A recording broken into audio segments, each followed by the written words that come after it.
Nitpick: to find or point out minor faults in a fussy or pedantic way.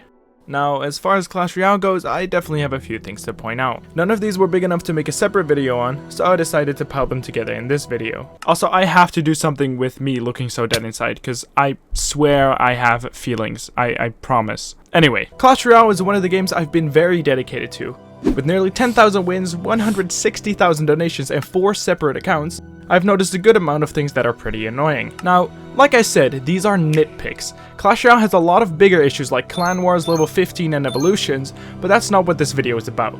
This video is about smaller things that don't completely ruin the experience, but bother me just enough that I wanted to point them out. Now I wanted to give a quick thank you to everyone watching for helping me reach 1,000 subscribers.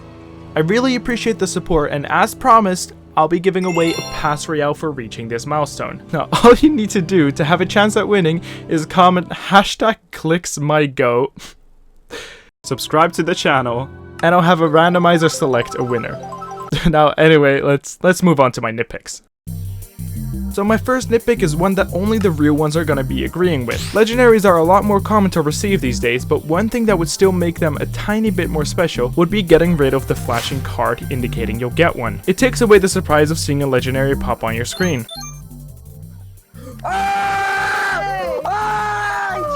The thing that makes this even less exciting is the 300 years I have to wait and look at the card spinning. Again, not something that ruins the game, but just a small thing that I wish would change. I suppose that adding champions still adds this element of surprise, considering a flashing card can mean you'll be receiving a champion, but I still don't like it. Something that isn't really a nitpick, but more so something I don't understand, is the magic item limit. As you can see here, if you have more than the maximum amount of items you're allowed to hold, it'll tell you that your magic item inventory is full, and you need to use the magic item to collect more. But this isn't actually true. I myself have gotten extremely lucky with my mystery drops. So far I've already gotten 6 legendary drops. I've gotten 50,000 wildcards, a book of legendaries, I unlocked my archer evolution, and I got 3 book of books. 3. Now, it doesn't really make sense to say you can't get any more and then end up giving me more. It doesn't matter if you buy the magic item from the season shop, get it from a challenge, buy it from one of the scam offers, or get lucky from a mystery drop like myself. Regardless of how you get your magic item, it will simply overflow your limit. Now, this is obviously a good thing because now we're not forced to waste them. It just doesn't really make sense to tell players there is a limit when clearly there is not. My next nitpick is Supercell adding back the card boost potion literally 1 day after me making a video about it. At this point, I'm convinced Supercell is watching my videos. So, while you're watching anyway, Oku, you can start counting your days because I'm longing for a creator code.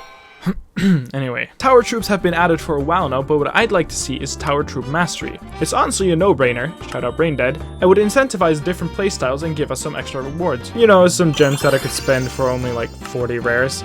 Like seriously, who in their right mind is spending 200 gems on some rares? It's never a good deal. Like seriously, never. I can simply request 4 rares every 8 hours for free, except I can't because my max troops tell me I'm unable to request because I need elite wildcards, and my other cards tell me I have enough cards to upgrade to level 14! Now, I know, it's a problem only people like me with max cards will have, but like I said, these are nitpicks. Now, spending 200 gems on some rares is clearly not worth it, but we also have the Hoggy Bank. The Hoggy Bank is basically another way for Supercell to take money out of your wallet. By simply playing and receiving gold, you'll fill up your Hoggy Bank, and then when your Hoggy Bank is full, you can pay money to receive the gold. Now, has anyone ever bought this? If you have, let me know down below, and I'll tell you you're a freak in the comments. Also, I've heard of the Hoggy Bank filling up with gems instead of gold, but I've genuinely never had this happen to me. I don't have a fix for this nitpick, I just hate the Hoggy Bank. The least they could do is make it so that it doesn't flaunt his fucking ass in my face. Another one of my nitpicks is one that I actually addressed in my previous video. Why the fuck do champions not even have a single star level? This is a feature that can easily be expanded on. And this is not me talking about star levels as a whole, this is only me talking about the champions not having any star levels at all. Something all champions do have, unlike other cards, is a 3D render for their info screens. It's not many cards that lack a 3D render, but there still are a few. I've noticed that it's mainly the buildings that don't have a 3D render on their info screens. Some of them do, like the Tombstone, Mortar, and Goblin Hut, but majority of them don't have a render at all. Now, credit where credit is due, they have been adding more and more, and with every new release card or evolution, they already have a 3D render for it. So you know what? Good job, Supercell. I'm looking forward to seeing all cards have a render on their info screen because it just makes the game feel more polished. Remember when challenges actually had fun in game modes, instead of Rocket Cycle or Capture the Randomized Troop? I actually used to be excited when there was a new game mode tied to a challenge. I'd be waiting for the challenge to start, and then not play the challenge for a whole day, and then wait for OJ to upload his video on how to beat the challenge. The good old days. Not only were the game modes better, but the rewards were also a lot more exciting. Nowadays we get season tokens and maybe a banner or emote. Don't get me wrong, the season tokens can provide some great value, but it was very exciting back in the day to see you'll be receiving a magical chest on your 6th win, and then maybe 20 random epics on your 8th win. On top of that, with each win you'd be adding gold and cards to the chest you can open once you fail or win the challenge. Very similar to how classic and grand challenges work. It just added this element of surprise which I liked. I also asked you guys to tell me what some of your nitpicks are. Let's start off with one I strongly agree with. Nutshack Lover 69 says that there are many things that annoy him inside of the game. One of his nitpicks is the lack of new music. For over 8 years we've heard the same 3 jingles over and over.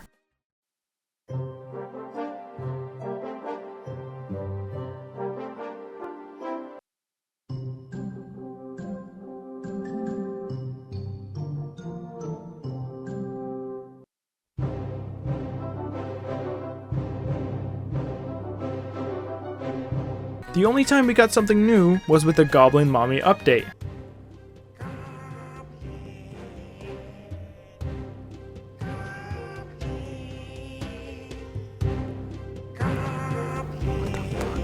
Now, I've played a bit of Brawl Stars, and what I really enjoy is how they put a spin on their OST with each new season. I pay gems and maybe even some real money for a different song in the Clash Royale menu. And surely they can change it during Halloween or Christmas, right? If we take a look at the Clash of Clans YouTube channel, we can see that in December of 2022, Supercell actually released a Clashmas Lo-Fi mix. This mix contains 40 minutes of Clash-themed music, showing they are capable of making more music for the Clash universe. Meridian453 says, it's kind of annoying that limited time game modes are gone forever once they're done, and you can't do them in friendly battles. I never really play friendly battles due to the severe lack of friends I have, so luckily this doesn't bother me, but I can 100% see how this is something that people wish wasn't a thing. On the topic of friendly battles, if you actually change your language, the language will change everywhere except for in the friendly battle menu. Not really sure what causes this, but pretty interesting casein'. Clan Wars really sucks. The community has been longing for something new for a long time now. But in the meantime they can at least implement a tournament cap, like some dude said. No, literally, some dude. That's his name. Now, whenever I'm on my main account, I have no issues considering I'm level 15 with high level cards, but whenever I hop on my Glix Jr. account, I get put against people with level 13 to 14 cards, while I only have level 9 to 10 cards, making the games very hard to win. This isn't really a nitpick as this can genuinely ruin a good part of the game, but I still thought I'd mention it. Now at last, I've also seen some of you complaining about the monetization of the game and the balancing, which are very valid complaints. But I didn't put them in this video considering they actually ruined the game. Again, a massive thank you for 1,000 subscribers, and shout out Arcto and Beef Squeezer for supporting me since the beginning. They also make amazing Clash Royale themed content, links will be in the description. I'll be announcing the winner of the giveaway in my next video, so make sure to turn on notifications. Thank you for watching, check out this video about Clash Royale's forgotten features if you haven't already, and I'll see you in the next video.